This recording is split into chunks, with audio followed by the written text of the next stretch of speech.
Hey, time for your life's math and history, and we are gonna take a look at gear ratios. So, when you think about gears, what do you think about? Well, you probably hear a lot about like changing gears in a car, or gears in like a machine that goes chug chug and spins around. Well, that's what exactly gears are. Here are some examples of different gears. What they do, or what they are is they are in the shape of a circle, and they represent a wheel, just like a car's tire. And what they have is they have teeth on them that stick out, and they also mesh with other gears. See how I'm meshing with other gears? They mesh with other gears in order to make the machine run, but also help the machine perform work easier.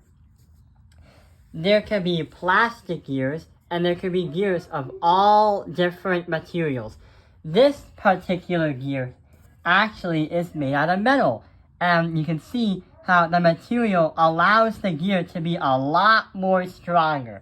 So this is a brief introduction to what gears are.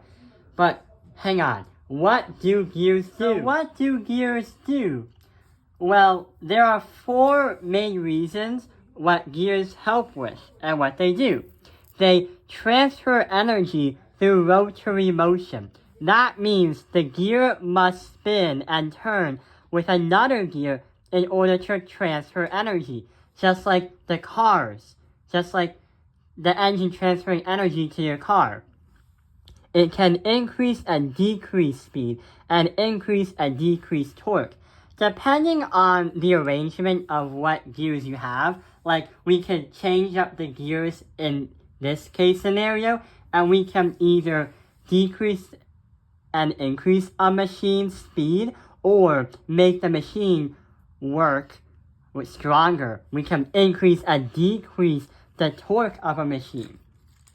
And what we can do is we can do that by making gear trains. Gear trains are actually rows of gears that mesh together. You could have 2 or more. You see how all the gears mesh together? Sounds very satisfying. But it can also change the direction of energy. But it can also spin and rotate in different directions. Like 2 gears are spinning in different directions. Right over here. The biggest gear is turning to the right, while this one is turning to the left. See how it spins in opposite directions? Okay, so now we've learned about what the different gear uses are. Now what we're going to do is we're going to play around with the gears right over here, and we're going to see how we can arrange them so we can increase or decrease the speed, but also increase and decrease the torque. So right over here, let's pick out a few gears. What we're going to do is we're going to select this one and this one. And we're going to align them so they mesh together. Okay, now here's what we're going to do. In order to find out a gear ratio, which represents the comparison between 2 gears and their circumference, but also how many times they rotate before both of them mesh in the same place. In other words, it is used to describe how many rotations both gears are going to rotate until the teeth of the same point is going to meet right together again.